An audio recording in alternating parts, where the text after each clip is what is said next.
환불, 정산 가능하냐? 솔직하게 말씀드리자면 굉장히 운 좋은 소수는 가능하다. 하지만 대부분은 좀 어려울 거다.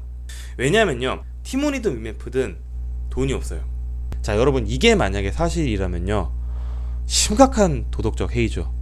거의 우리나라 유통 역사상 가장 심각한 도덕적 해이라고도 저는 볼 수 있다고 생각을 해요. 자, 여러분들 다 여름 휴가 가시죠? 저는 못 가요. 안타깝게도 뭐 다들 아시다시피 집에 아직 아기가 100일도 안 됐어. 자, 아무튼 근데요, 저는 휴가를 못 가지만 저희 여러분들이라고 해서 지금 방심하실 때가 아니에요. 왜 그러냐? 지금 뉴스 들어서 아시죠? 지금 티몬, 위메프 정산금 못 주고 있어서 티켓 취소되고 전부 다 난리 났죠. 대체 뭔 일인가 궁금하실 건데, 지금부터 요 티몬, 위메프 사태 저랑 같이 볼게요. 요거를 한 하루 이틀 전부터 우리가 조금 심각하게 받아들였을 건데, 요 사태가 하루 이틀 만에 벌어진 일이 아니에요. 지금 보시면 2023년도 10월 기사잖아요. 요때부터 정산금 지연 이야기가 나오거든요. 요때 큐텐, 티몬, 위메프가 정산 주기를 변경을 해요. 원래 일주일마다 정산을 해줬는데 한 달에 한 번으로 변경이 되거든요. 이때부터 그냥 정산 주기만 변경이 된 게 아니라 실제로 대금 지급이 좀 계속 지연이 되기 시작을 해요. 그래서 실제로 여기 보시면은 그 이제 정산이 결국 안 됐다, 뭐 정산 아직 못 받고 계신 분, 요런 이제 증언들이 조금씩 올라오기 시작하거든요. 이게 이제 7월 초예요. 이때부터 이제 슬슬 셀러들 사이에서 정산 안 된다는 얘기 나오기 시작하는데, 요때까지만 해도 이게 판매자나 아니면 많이 사는 사람들 사이에서 나오던 그런 이슈였어요. 이때 큐텐하고 위메프가 보시는 바와 같이 이렇게 해명을 합니다. 이 시스템 오류다, 우리 자금 문제 없다. 좀 어떻게 보면 되게 전형적이죠. 전형적이고, 이제 이게 7월 17일 정도까지 가면은 이제 커머스 업계가 술렁이기 시작해. 커머스 업계가 술렁이기 시작하고 드디어 22일날 이제 얘가 터집니다. 이 커머스 플랫폼이라는 게 있잖아요. 고객이 있고 커머스가 있고 그 커머스에 물건 올려서 파는 셀러가 있는 거잖아요. 근데 플랫폼은 소비자한테는 정산 대금이 지연되든 말든 그거를 얘기를 할 필요는 딱히 없어요. 왜냐하면은 그들한테 돈을 주는 게 아니니까. 그 대신에 셀러들한테는 이제 돈을 정산을 해줘야 되기 때문에 이 정산 대금이 지연이 되냐 안 되냐 얘기를 해줍니다. 근데 이게 22일날 이제 셀러들한테 무기한 지연이라고 나간 거예요. 무기한, 이건 결국 돈을 못 준다라는 얘기죠. 그럼 사실 이제 이게 들통이 났죠. 뭐 시스템 오류 뭐 이런 거 아니었다라는 거. 그래서 이제 그 뒤에 얘기를 우리가 다시 봅시다. 뭐 이제 후폭풍이 발생하기 시작해요. 23일부터 티몬이 직격탄을 맞는데, 그리고 뭐 셀러런 조짐의 큐텐 풍전 등화 이런 얘기가 나와요. 셀러런, 이게 말이 어려운데 그냥 물건 올려놓고 팔던 사람들 다 도망간다는 얘기예요. 은행에서 돈 뺀다, 뱅크런, 물건 팔던 사람들 도망간다, 셀러런, 뭐 간단한 겁니다. 그래서 이렇게 셀러들이 다 도망가면은 어떻게 되느냐, 거래가 말라붙는 거예요. 특히 지금 이 티몬 셀러들 중에서 큰 손들 있죠. 뭐 GS, CJ, 현대홈쇼핑 이런 애들 딱 요 한 23일부터 전부 다 철수 시작해서 지금 아무도 실제로 안 남았어요. 그럼 이 큰 손들 다 떠나면 어떻게 됩니까? 거래가 말라붙죠. 거래가 말라붙으면 어떻게 됩니까? 돈이 없어집니다. 그러면 이제 돈이 없어지면 어떻게 해야, 정산금 또 못 주게 되죠. 이제 이런 악순환이 시작이 되는 거예요. 근데 이게 유통 플랫폼이라는 데가 오만 물건을 다 팔잖아요. 여러분들 뭐 뮤지컬 티켓부터 시작해서 항공까지 진짜 오만 거 다 팔잖아요. 그리고 결제도 오만 걸로 다 해요. 신용카드로 한다고 그래도 신용카드 종류가 몇 개요. 계좌이체도 하지, 뭐 자기네들 이제 뭐 상품권 발행하는 상품권으로도 결제하지, 캐시, 티몬 캐시 이런 사이버 머니로도 결제하지. 그러니까 엮여있는 데가 엄청나게 많아요. 그래서 피해 사례도 굉장히 많습니다. 보시면은 여기 막 다 이렇게 피해 사례 엄청나게 많아요. 그럼 이게 다 불똥튀인데, 제가 구글에 티몬, 위메프 불똥으로 검색해봤더니 기사가 40개가 넘게 나와요. 이게 이틀 사흘 사이에 나온 기사야. 불똥이 너무 많이 튀어서 뭐 이 정도면 이게 무슨 불똥이에요. 이게 그냥 산불이지. 이 기사들 보시면 진짜 별거 다 걸려있거든요. 게임, 뭐 은행, 여행사, 카드샵, 패션, 뭐 컬처랜드, 여기 상품권 업체거든요. 그리고 심지어는 충북 B2C 기업도 싹 다 걸려있어. 유통사가 돈을 못 준다는 게 여러분들 진짜 이렇게 무서운 거다. 이래서 요즘에 지금 재평가 받는 분이 계셔요. 이분이죠. 재평가 받는 이유가 뭐냐, 이분은 돈은 준다 이거예요. 결국 커머스가 본질이 두 개잖아요. 첫 번째 물건을 판다, 두 번째 돈을 준다. 자, 그러면 우리가 이제 여기까지 봤으면 궁금한 거 두 개 생기죠. 일단 첫 번째, 내 티켓 내 돈 돌려받을 수 있나? 두 번째로는 왜 멀쩡하게 물건 팔던 플랫폼에서 이런 일이 일어나나? 왜 돈을 못 주게 됐나? 뭐 다들 이제 이거 궁금해 하실 거잖아요. 예, 환불, 정산 가능하냐? 솔직하게 말씀드리자면 굉장히 운 좋은 소수는 가능하다. 하지만 대부분은 좀 어려울 거다. 왜냐면요, 티몬이든 위메프든 돈이 없어요. 지금 환불 계좌 같은 거 등록 다 막아놓고 지금 현장에 줄 선 사람들만 전부 다 환불을 해주고 있어요. 당연한 게 결제 대행사들이 전부 다 티몬에서 철수해버렸어요 지금. 그래서 신용카드를 취소를 하든 환불을 하든 그냥 아예 지금 티몬 같은 경우는 기술적으로 안 돼요. 위메프는 온라인으로 받아주고 있다고 하거든요. 근데 이것도 뭐 언제 끊어질지는 잘 모르겠다. 자, 그러면은 우리가 티몬 위메프가 얼마만큼 돈이 없냐 한번 볼게요. 요게 티몬하고 위메프 재무제표 어렵지 않습니다. 제가 가져왔는데 티몬 2022년 말 기준 지금 요게 제 13기 말이라고 보이시죠? 맨 위에 거 보시면 여기 현금 및 현금성 자산 보이시죠? 얼마 있어요? 80억이죠. 80억. 제 12기 말 여기 2021년 말이에요. 이때 554억 있었죠. 1년 만에 현금 470억 받았어요. 왜 그랬을까? 계속 얘기를 할게요. 네. 그리고 지금 티몬은 심각한 게 이게 2022년도 말이거든요. 근데 지금 며칠이에요? 2024년 7월이죠. 2024년 7월인데 아직까지도 2023년 재무제표가 안 나온 거거든요. 티몬은 주주총회도 아직 못했어요. 어쨌든 재작년 말 기준에 현금이 80억인데 470억 줄어든 거다. 그 밑에 위메프 볼게요. 뭐 이게 다행인지 모르겠는데 위메프는 작년 거가 나왔어요. 그래서 제 6기 이게 2023년 말이고 제 5기가 2022년 말인데, 자, 작년에 현금 71억 근데 재작년 274억 9천에서 얼마 줄었어요? 200억 줄었죠. 자, 도합 670억 마이너스 티몬 위메프 이거 다 어디 갔어요? 근데 저 금감원에서는 티몬 위메프 보고 미정산액이 1,700억 원이래요. 제가 아까 말씀드렸지만 티몬이 작년 기준으로 80억이고 재작년 기준으로 80억이고 위메프 작년 기준으로 71억 둘이 합해서 현금 150억이잖아요. 미정산액이 1,700억이에요. 이거 뭐 정부에서 긴급 뭐 경영 자금 투입하면은 이 1,700억 다 상환 가능한 거예요? 안 된다고요. 그래서 제가 굉장히 지금 회의적으로 보고 있다. 자, 이거 그러면은 자, 왜 돈이 없나? 670억 다 이게 어디 갔냐? 정말로 이게 커머스를 상식적으로 생각하면은 정말로 말이 안 되는 거예요. 자, 이 구조를 저희가 한번 볼게요. 물건을 팔면 소비자들이 지금 플랫폼에 돈을 낼 거 아니에요. 그러면은 셀러는 물건을 줘야죠.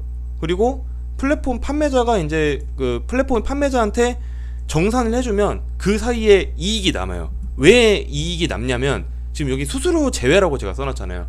그러니까 플랫폼은 자기가 이제 다 시장을 깔아주고 거기서 물건을 팔게끔 해주는 거기 때문에 수수료를 떼요. 그러면은 이 수수료만큼의 마진이 남아요, 무조건. 그렇기 때문에 지금 여러분들이 보고 계시는 이 삼각형 구조상 플랫폼은 절대로 돈이 모자랄 수가 없어요. 그러면은 자, 우리는 지금부터 뭘 봐야 되냐면 이 티몬과 위메프의 모회사인 큐텐이라는 회사가 한 일을 좀 거꾸로 봐야 됩니다. 자, 지금 보시는 게 이게 그 큐텐이라는 전자상거래 회사의 계열사 구조예요. 이번에 사건 터진 회사들 싹 다 여기 전부 다 모여있죠. 근데 이게 원래 다 큐텐 거가 아니었단 말이죠. 맨 왼쪽부터 볼게요. 제일 먼저 인터파크 커머스. 이거 작년에 큐텐이 야놀자한테 샀어요. 자, 인수대금 얼마냐? 총액 1871억. 근데 지금까지 얼마 줬냐? 지금까지 234억 줬습니다. 이거 그냥 계약금 정도 준 거예요. 계약금. 우리가 뭐 집 사는 걸로 따지면은 계약금 납입하고 일단 끝난 거예요. 잔금 안 준 거예요. 근데 어쨌든 그럼에도 불구하고 현금 234억 나갔습니다. 자, 그 다음에 티몬. 이거 22년 9월에 샀어요. 얼마인지는 공개가 안 됐고 주식 교환으로 샀을 거다라는 추측만 지금 언론에 떠돌아다니고 있어요. 자, 다음으로 위메프. 큐텐이 2023년 4월에 샀어요.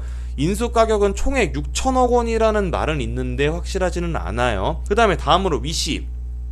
얘가 진짜 문제인데 얘가 미국에서 이제 아마존 대항마로 올라간다는 그런 쇼핑몰이에요. 근데 얘를 현찰 2,300억을 주고 올해 2월에 사요. 그리고 그 옆에 AK몰 5억 2천 주고 샀습니다. 5억 2천이 되게 작아 보이잖아요, 여기서 이제. 근데 이 5억 2천 준 AK몰을 우리가 그냥 아예 빼도 지금까지 확실하게 밝혀진 금액만 현찰이 2,500억 원 정도 지출이 있는 게 여러분 다 보이죠? 근데 그럼 회사에 돈이 있어야겠죠. 2,500억이 있어야 되겠지. 회사에 돈이 있으려면 회사가 이익을 내는 거겠죠. 예, 이익을 내면 이제 그 이익금으로 좀 쌓아놨다가 뭐 다른 회사도 사고 뭐 이렇게 해야 되는 거 아닙니까? 근데 이게 안 그랬다는 거예요. 자, 왼쪽에 지금 위메프, 티몬, 뭐 자본 총계 보세요. 계속 적자죠. 티몬은 매년 거의 4천억 이상 6천억씩 적자 내고 있었고, 위메프도 마찬가지예요. 20년에 500억 적자 냈다가 지금 2천억까지 적자폭 늘어났죠. 티몬 2023년 왜 물음표냐, 저 아까 말씀드렸죠. 여기 주총도 못했고 재무제표도 못 나왔다. 그만큼 심각하다. 그리고 오른쪽에 큐텐도 보세요. 2019년부터 2021년까지 계속 적자였어요. 근데 우리가 아까 전에 봤지만 2022년 9월부터 회사를 1년에 몇 개씩 막 사요. 유통회사들은요, 여러분도 잘 아시겠지만 유통회사들은 반드시 이익을 내지 않아도 현찰을 들고 있을 수가 있어요. 제가 아까 전에 그림으로 보여드렸잖아요. 일단 소비자는 티몬이나 위메프에 등록된 셀러가 아니라 티몬이나 위메프에 돈을 내는 거예요. 그러니까 거기에 돈을 내니까 그 돈은 회사가 이익을 내든 손해를 내든 말든 일단 들고 있는 현금이라는 거예요. 자, 그럼 우리 여기서 다시 한번 생각을 해봐요.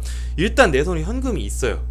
그리고 정산주기 2023년 10월에 한번 변경됐다 그랬죠. 정산주기도 바꿔서 돈도 한 달에 한 번씩만 정산해주면 돼요. 뭐 물론 그것도 잘 안 했지만. 그리고 나서 공교롭게도 그리고 나서 회사를 이거 저거 사요. 그리고 나서 티몬이랑 위메프 현금 다 합해서 600억씩 재무제표에서 까진 거 여러분들 다 봤잖아요. 무슨 돈으로 이거 샀는지 냄새 안 나요? 저는 냄새 나. 물론 이제 여기서 자세한 거는 뭐 우리 이제 감독원, 공정위 형님들께서 다 하실 거고, 저는 이제 정리만 드린 건데, 그럼 여기서 한 가지 더 궁금한 거는 뭐냐? 아니 뭐 티몬이든 위메프든 전부 다 돈도 잘 못 벌고 적자 투성인 뭐 그런 회사 아니에요. 제정신이면은 그런 회사를 산다? 안 사요. 근데 그런 회사들만 겁나 긁어 모아 샀어요. 22년 9월부터 거의 지금 뭐 이사대 터지기 직전에 23년 한 4월까지 그런 적자 투성 회사들만 겁나 긁어 모아 샀어요. 이거는 그렇다면 이유가 있는 거잖아요. 여기 기사 두 개가 있어요.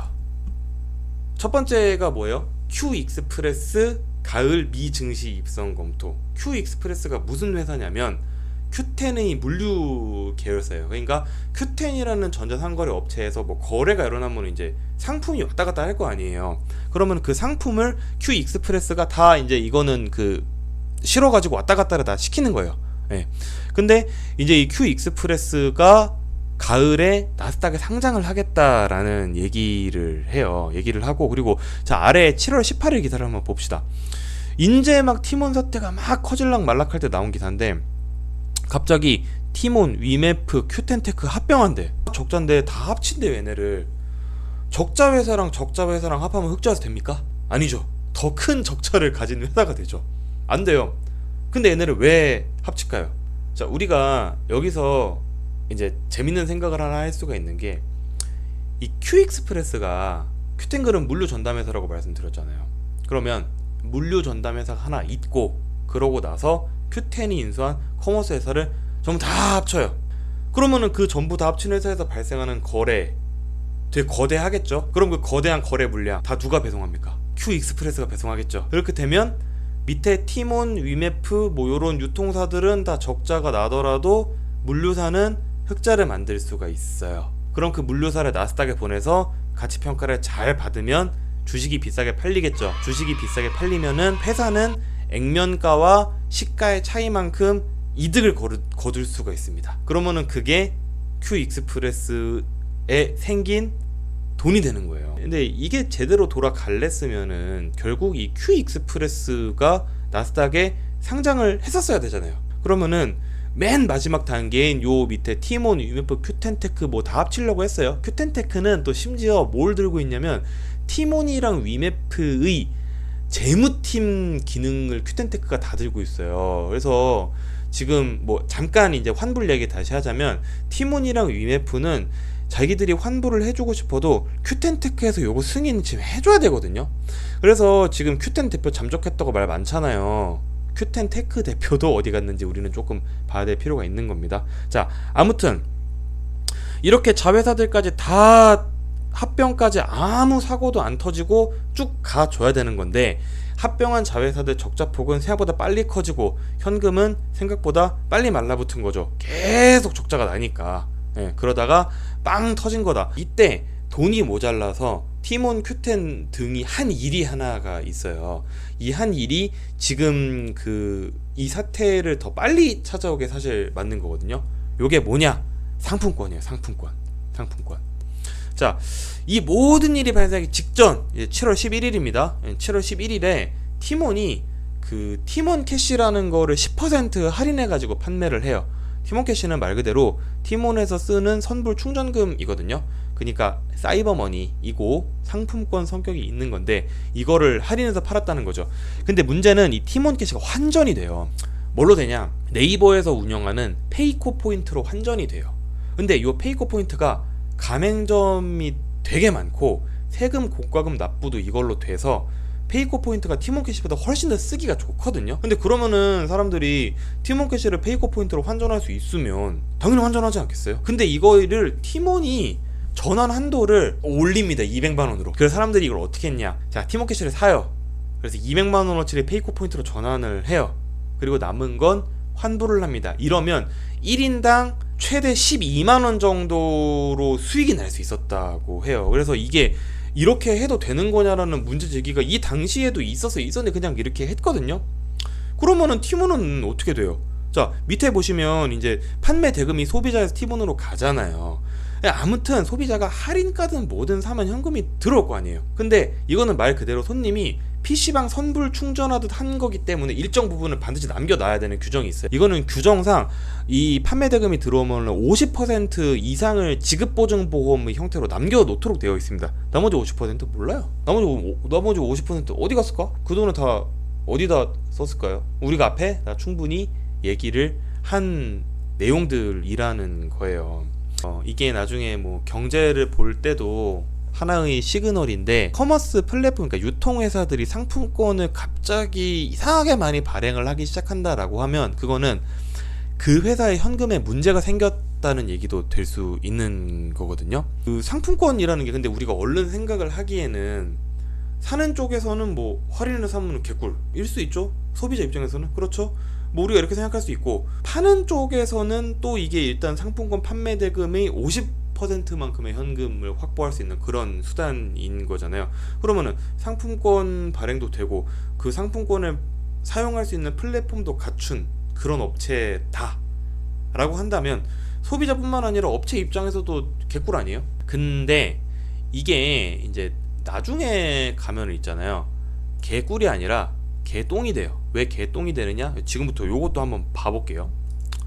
자, 상품권을 팔아서 이렇게 현금을 확보를 하는데 근데 고객이 그 상품권으로 뭘 살 거 아니에요. 근데 그러면은 셀러는 상품권 아니면 사이버머니만 일단 1차적으로 손에 들어오는 거잖아요. 그러면 그 셀러는 이 상품권을 갖고 플랫폼에 가서 뭐라고 한다? 야, 돈 내놔 라고 합니다. 그러면 이거는 결국 또 플랫폼이 정산을 해줘야 되는 거예요. 근데 1000원짜리 상품권 소비자한테 900원에 팔았어요, 만약에. 그러면 소비자가 그걸로 1000원짜리를 사요. 그럼 플랫폼이 셀러한테 900원 정산해줘요? 아니죠. 1000원 정산해줘야죠. 즉 이게 플랫폼이 소비자한테 돈을 빌려서 거기 이자를 붙여가지고 셀러한테 갚는 좀 되게 이상한 형태의 대출이랑 똑같은 거거든요. 여기서 만약에 플랫폼이 할인을 많이 해준다, 그럼 그만큼 이자율이 올라가는 거예요. 그럼 결국 상품권 할인 막 남발하는 업체는요, 갈 날이 얼마 안 남은 거예요. 자, 정리하자면 티몬 사태 결국 이겁니다. 큐텐이 적자 회사들 긁어 모아서 합쳐가지고 얘네는 이제 덩치를 키워서 어떻게 해보려고 했고, 그 과정에서 겸사겸사 물류 자회사 미국 상장시켜서 돈 좀 더 땡기려고 했어요. 근데 자회사들이 너무 적자가 심해져가지고 여의치가 않으니까 일단 상품권 사이버머니 할인해서 팔아서 급전 땡겼다가 이거마저도 안 되니까 지금 셀러들 줄 정산금까지 손을 댔다가 이 사단이 난 거 아니냐. 자, 여러분, 이게 만약에 사실이라면요, 심각한 도덕적 해이죠. 거의 우리나라 유통 역사상 가장 심각한 도덕적 해이라고도 저는 볼 수 있다고 생각을 해요. 자, 우리가 이제 지금까지 티몬 얘기를 좀 했잖아요. 다른 얘기도 좀 해볼게요.